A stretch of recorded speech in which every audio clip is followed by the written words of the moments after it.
Conservative in America, and I'm watching CNN just for the straight middle of the road.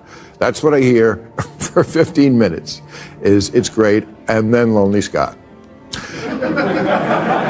It does look, I mean, and when you see the pattern, it does look like tokenism. It's kind of like the same as The View. The clash between Bill Maher and CNN's Kaitlan Collins is far from over. These two media powerhouses have been trading shots for weeks, and it's only getting more intense. Collins isn't just presenting the news, she's on a mission.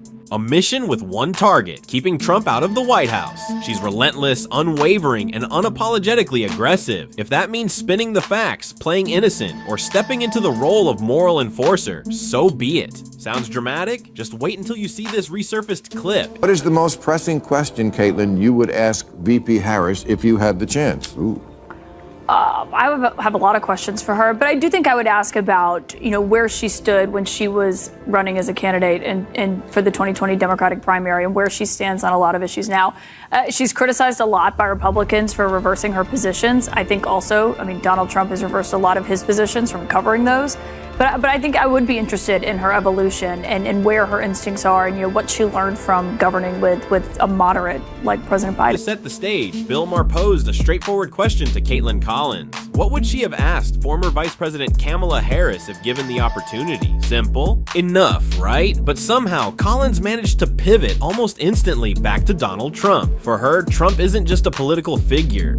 He's a fixation, a go-to reflex. The man could be off the radar, completely silent, and she'd still manage to insert his name into the narrative. Why? Because Trump is her wild card, the guaranteed way to stir up her base and keep the anti-Trump fervor burning. But Maher wasn't fooled. He saw it coming. He knew the playbook. He recognized Collins was just waiting for an opening to launch into another anti-Trump tirade. This time, though, Maher flipped the script. He cut her off, outmaneuvered her, and shut it down before it even began. And let's just say, Collins did not take it well. You guys have that debate? It's ABC debate. ABC debate. If it happens, I still think it's an open question of really? whether or not it happens. Trump's gonna go. He's got to. You think that Trump is going to pull out? I think Trump is nervous about it. I think Trump, I talked to a lot of sources in his world. I think he has really struggled with it. It's not just a narrative or a talking point from Democrats.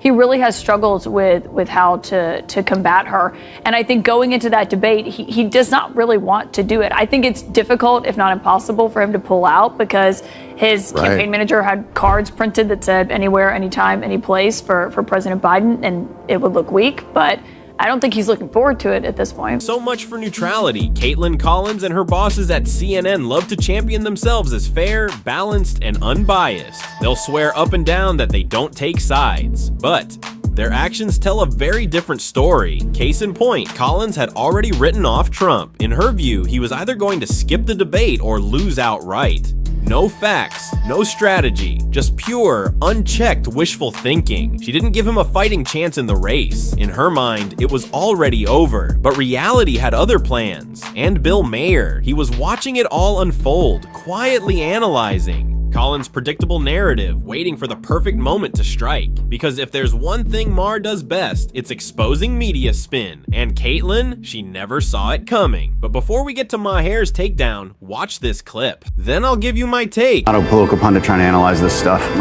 but I do know that it's a very easy debate to win. So all you have to say is, look, you had 4 years, I had 4 years. When I was president, and when you were president, and here's the differences. Gas prices are up 50% when you're vice president.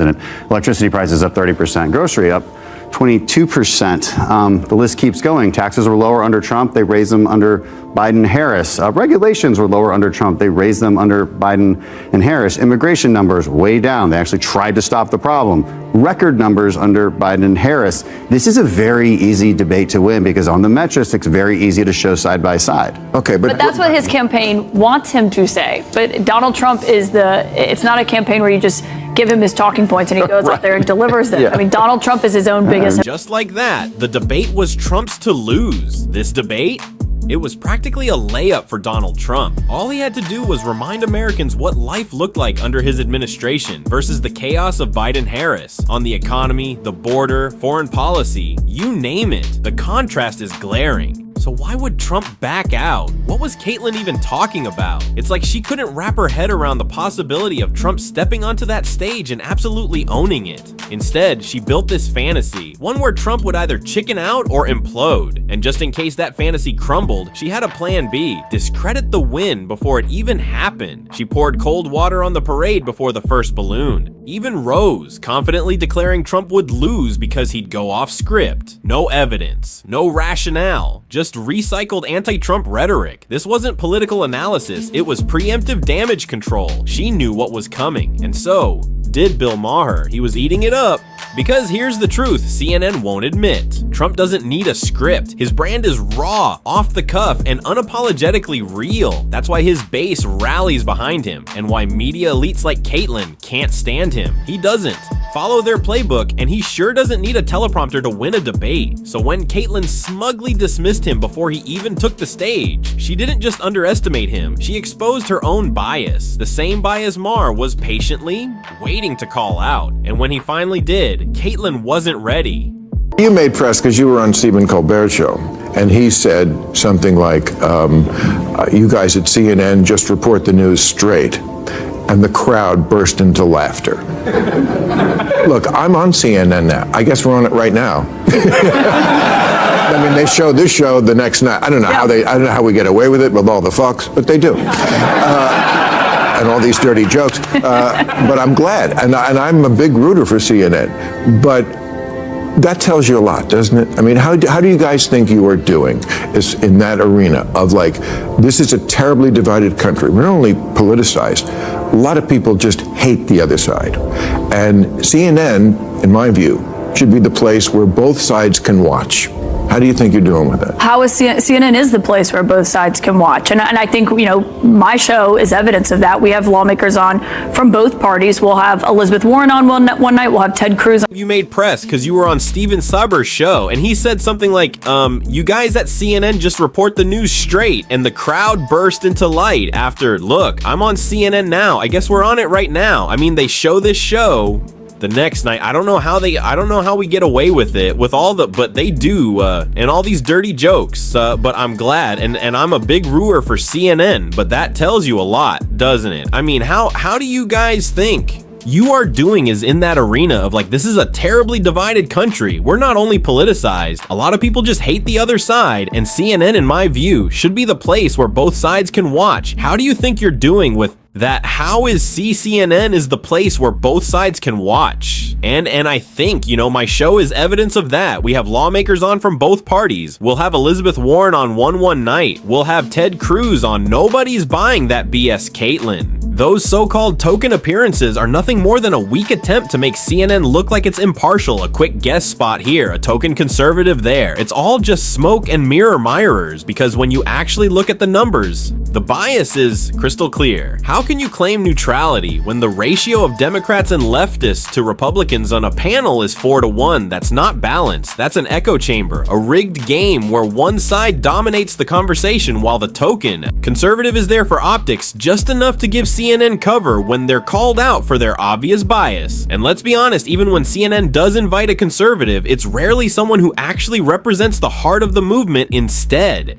they bring in so-called Republicans who are either never Trumpers' career establishment types or people who agree with the left on most major issues that way.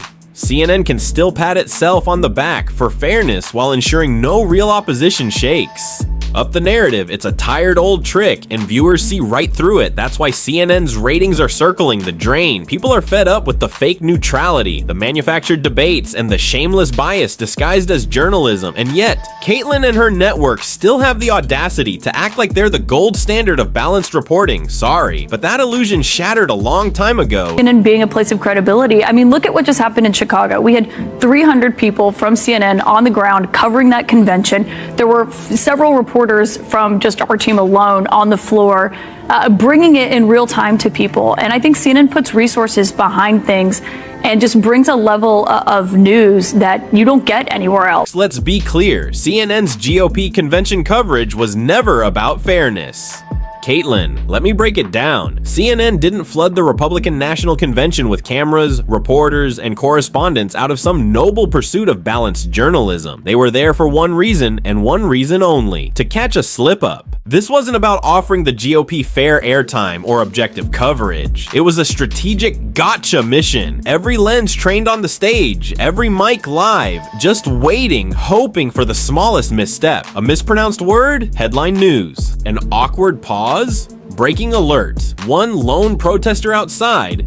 Suddenly front page material. And let's not pretend otherwise. If they didn't find anything, they'd twist something. That's the playbook. CNN wasn't there to highlight policy, discussions, showcase conservative priorities, or capture the real enthusiasm of the Republican base. No, those elements would be downplayed, distorted, or ignored entirely. Instead, they'd spin a fear-mongering narrative about threats to democracy or extremist rhetoric. Now contrast that with how CNN handles the Democratic convention.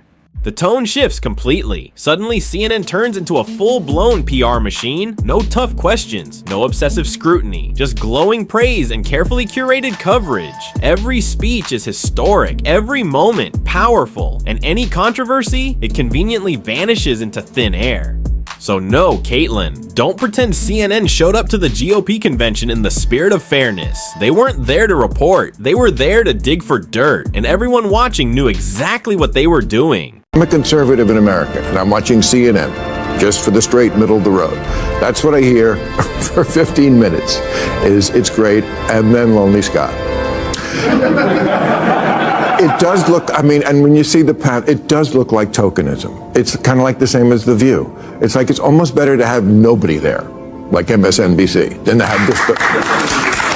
Doesn't hold back, and he's right. Maher calls it exactly how he sees it, and this time, he nailed it. Having no conservative voices is better than pretending to offer balance with token Republicans whose opinions are drowned out the moment they speak. It's all theater, a carefully staged illusion where the so-called opposition is outnumbered, interrupted, and sidelined just enough to keep up the charade of neutrality. And yes, Maher went there. He compared CNN to The View. Oof, that's a brutal hit, even for CNN. Imagine going from being a powerhouse in cable news to getting lumped in with a daytime gossip show, where facts take a back seat to feelings and conservative guests are treated like enemy combatants.